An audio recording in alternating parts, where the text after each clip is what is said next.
¿Qué tal amigos? Buenas tardes. Soy nuevamente su amigo Xiucteuctli, Eric Quintanar, de HDC Análisis Mexica, y en esta ocasión estamos transmitiendo desde el Congreso de la Unión, aquí en la Ciudad de México.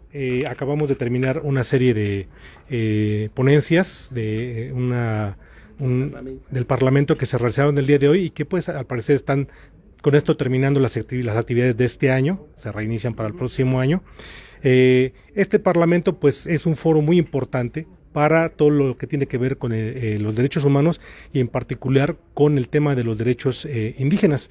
Tenemos aquí presente al doctor, a ver si me puedes ayudar con tu nombre y tu cargo, tu posición. Sí, soy el doctor Enrique Martínez Suárez, vicepresidente del Parlamento. Perfecto, muchas gracias. Pues nos va a comentar brevemente de qué se tratan las actividades que se realizan aquí en este Parlamento, desde cuánto tiempo tiene funcionando y cuáles son sus objetivos en general y concretos. ¿Cuánto tiempo tiene que se inició este Parlamento? Bueno, tiene ya varios años, lo comentábamos hace rato con el papá del licenciado Rubén Kim, el doctor Benjamín Laureano.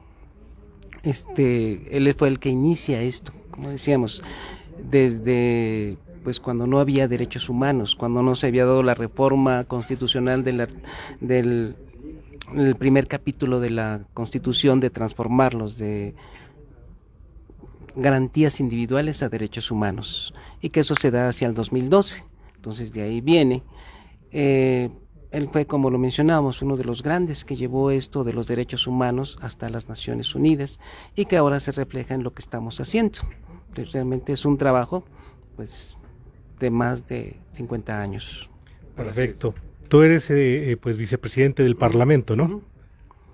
Así es. Nos hemos integrado aquí con el presidente, el licenciado Rubén Kim Laureano Fresco, ¿sí?, con el maestro Acamapistli, que son parte de la estructura que sostiene esto, ¿sí? Y hemos estado trabajando, pues organizando, viendo las propuestas, sacando las alternativas para tener una agenda legislativa. El Parlamento, como les decía, es una entidad jurídica de representación de los pueblos indígenas. Esto es no que pues es una organización ciudadana. No es ciudadana. Es ciudadano, pero no es una AC. O sea, hay 64 asociaciones civiles que lo conforman, ¿sí? Son 5 gobernaturas de diferente tipo de los indígenas. Unas a nivel nacional, está la de la Ciudad de México, entre otras. Pero en conjunto conformamos este ente jurídico de representación, ¿sí? No es una organización civil, no es sino es el derecho que tenemos a estar representados aquí en el Congreso de la Unión. Perfecto. Y también es ajena a los partidos políticos. Así es. Si se fija, no hablamos de política. Se llegan a tocar, es cierto, hay miembros que tienen intereses, que participan, pero aquí dentro el objetivo es la promoción y defensa de los derechos humanos de los pueblos indígenas. Que es un tema pues en el que desafortunadamente sigue existiendo mucho rezago. En todos los temas, ya lo comentaban hace rato, desde temas tan simples como es el tener un traductor cuando hay un juicio a una persona indígena, ¿no? Yo siento que el mal viene de raíz. En primer lugar, como país somos nuevos en esto de los derechos humanos. De 2012 a la fecha, ¿cuánto ha pasado? 11 años. 11 años. Quiere decir que nuestra carrera en derechos humanos tiene 11 años. Y hay muchas lagunas. Por ejemplo, no hay una ley orgánica del artículo 2 en donde me diga ella violó los derechos, ella fue violado sus derechos y qué es lo que se debe de hacer. O, por ejemplo, las cuestiones ambientales, el derecho a un medio ambiente sano, muy complicado. Tú quieres manejar derechos humanos, debes manejar derecho agrario, derecho ambiental y derecho de los pueblos indígenas. Es la triada para manejar en su conjunto los derechos humanos. Claro. Solamente así, porque es muy complejo y aún así tenemos varias deficiencias. No hay una ley orgánica, todo está ahí enumerado, pero nada más, y dependemos de la interpretación que hagan jueces, que hagan magistrados de este aspecto. O sea, ese es el primer problema que nos presenta, no dependemos de eso. De ahí las deficiencias dentro del órgano judicial, como es la carencia de traductores, la carencia de jueces que realmente hagan su trabajo. Les mencionaba que en Veracruz hay cerca de 15,000 indígenas en prisión siendo inocentes y que nada más se les ha fincado una responsabilidad y nadie los defiende, ¿no? Claro. Sí, en ese aspecto. El otro punto es que la mayor parte de la gente no conoce los derechos. Inclusive los mismos funcionarios, les preguntaba el otro día en una conferencia a policías, les digo, ¿quién es el responsable de la promoción y defensa de los derechos? Y me dicen, no lo sé.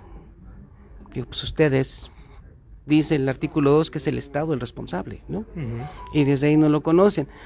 En la Constitución hay un vacío legal que se establece que las bases de los derechos humanos son 2 columnas: el respeto a la dignidad humana y el derecho a al libre desarrollo de la personalidad.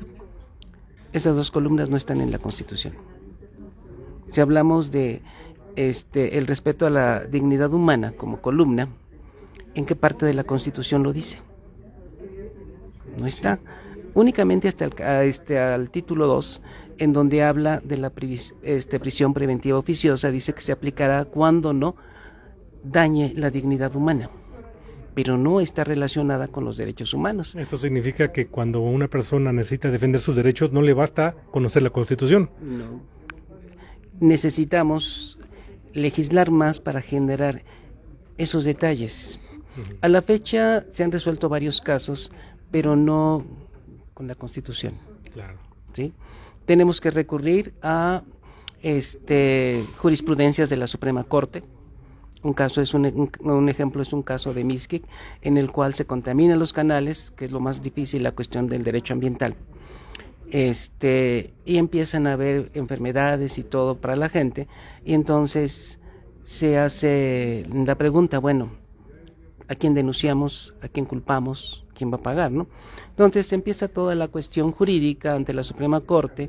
Ellos empiezan a hacer análisis y se determina que sí afecta el derecho a un ambiente sano, porque las personas de ahí se estaban enfermando. Claro. El siguiente problema fue quién restituye el daño y cómo lo restituye. Eso fue más fácil. El Estado, ¿no? El Estado, porque es el responsable. Entonces se lanzó la jurisprudencia contra el Estado y se logró que pagara indemnización. Pero de todas formas, el ecosistema está dañado. Claro. ¿Sí? En ese aspecto. Entonces, eso es lo que hace que tengamos un rezago enorme. Y si a eso le sumamos el estado de los pueblos indígenas, en donde hay más desconocimiento, que no dominan el idioma, la cuestión se vuelve muy problemática, como el caso de Veracruz. Doctor, si una persona que se autoasume como indígena o una comunidad o miembros de una comunidad indígena sienten que sus derechos son violentados, ¿cómo pueden encontrar apoyo a través de este Parlamento?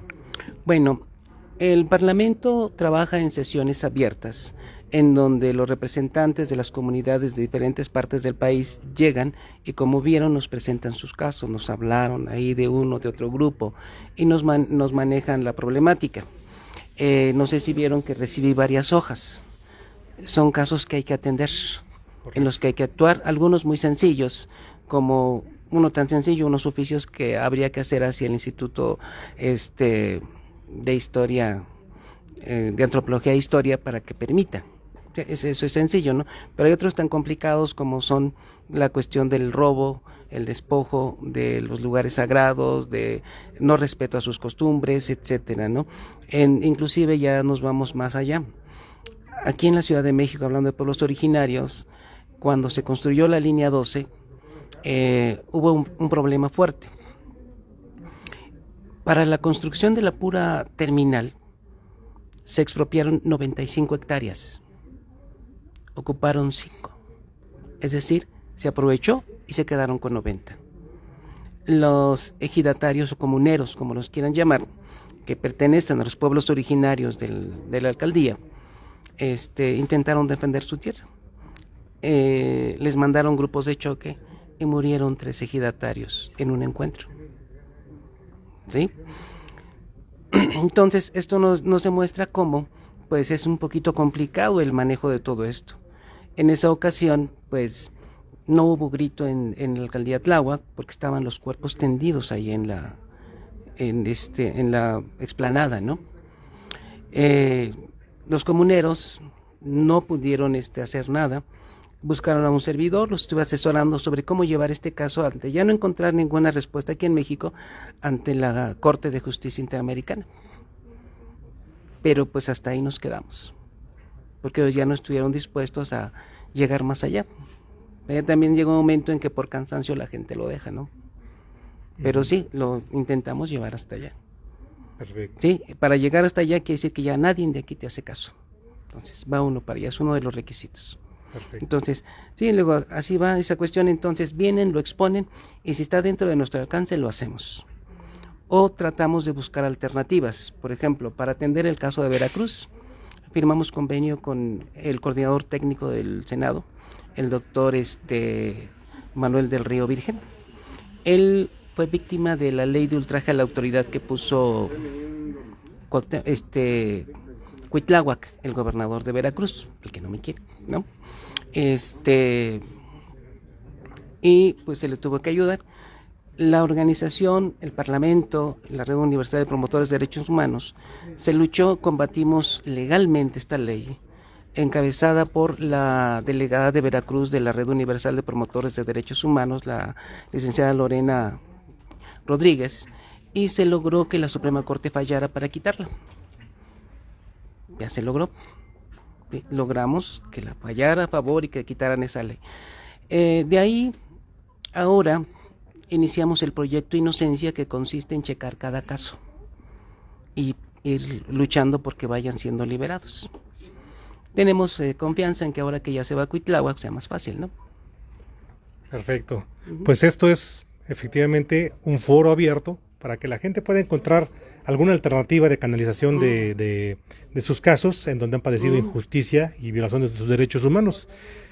Hay un caso que hace rato se trajo a colación en las pláticas, en las ponencias, que es el del pueblo de la tradición mexica. Hubo aquí representante de la tradición mexica y pues es un tema también que está pendiente, ¿no? El tema de los derechos de los mexicas, como podría ser el tema de la rectoría o el control de la Hueyteocalli, ¿no? Lo que es el templo mayor. Los mexicas suelen manifestar inconformidad porque muchas veces no los dejan hacer ceremonias, no los dejan hacer danzas en los distintos espacios que tradicionalmente en la antigüedad eran usados para eso, y sin embargo hoy que están controlados por las autoridades estatales, por ¿cómo se llama? El INAH, pues finalmente no hay acceso, no hay ese acceso. Y en vez de seguirse utilizando para las cosas que se tendrían que usar, como es hacer ceremonias, se utilizan como museos, se utilizan como centro de atracción turística. Ese es un tema también que hay que trabajar mucho, ¿no, doctor? Sí, de hecho, los oficios que estuve recibiendo van sobre ese tema. La autorización para que les permitan realizar las ceremonias, como es la del Fuego Nuevo, la cuestión de la ceremonia en Teotihuacán, pues no han logrado tener ellos directamente respuesta. Nosotros hemos logrado ciertos avances con el Instituto Nacional de Historia y Antropología, y sí hemos logrado algunos permisos, tenemos algunos contactos. Entonces ahorita me entregaron esos oficios, los vamos a tramitar ante el Instituto Nacional de Historia y Antropología para que se les permita, o sea, sí lo estamos abordando, pero pues es poco a poco. Claro. Sí, revisar ese aspecto, y yo siento que va a ser un tema muy largo, porque ahí entra el relajo de si es patrimonio de la humanidad, o sea, una serie de cuestiones que hay que analizar. De momento ahorita, pues lo que vamos a apoyarlos es legalmente con esos trámites ante esas dependencias. Claro, y ves que finalmente pues sigue siendo un asunto de derechos humanos. Así es. Entonces no hay manera de escaparnos de ese conflicto que se viene, que esperemos que no sea un conflicto, sino un trámite que puede llevarse más tiempo, menos tiempo, pero finalmente es una lucha que se tiene que hacer para que pues el pueblo tenga todos los derechos que le corresponden, ¿no? Definitivamente, ¿no? Es importante que se vayan respetando. Acabo de emitir un oficio a la gobernadora del Estado de México, y que se va a tener que hacer hacia todos los gobernadores de la República, en donde le estamos solicitando dos cosas nada más. Uno, que se respete el sistema de autoadscripción activa para el registro de los indígenas y se respete su derecho de inscribirse a candidaturas. Dos, que permita que se cumpla lo que establece la Constitución, de que cada cabildo debe tener representantes indígenas. Claro. ¿Sí? Y eso es sobre lo que vamos a estar trabajando ahorita con ellos. Empezamos ya con Guanajuato, ya estamos con el Estado de México y así vamos. Doctor, pues muchas gracias. Estas han sido las palabras del doctor. Esperamos poder revisar la agenda para el próximo año, porque pues estos parlamentos son muy importantes y pues todos tenemos que estar al pendiente, ¿no? El asunto de los derechos no nada más es un asunto del Estado, es un asunto de los ciudadanos. Como ciudadanos tenemos que reclamar, exigir y hacer valer nuestros derechos. Y bueno, pues muchas gracias por las palabras. Yo soy su amigo Xucteuctli y esto es HDC Análisis Mexica. Hasta pronto.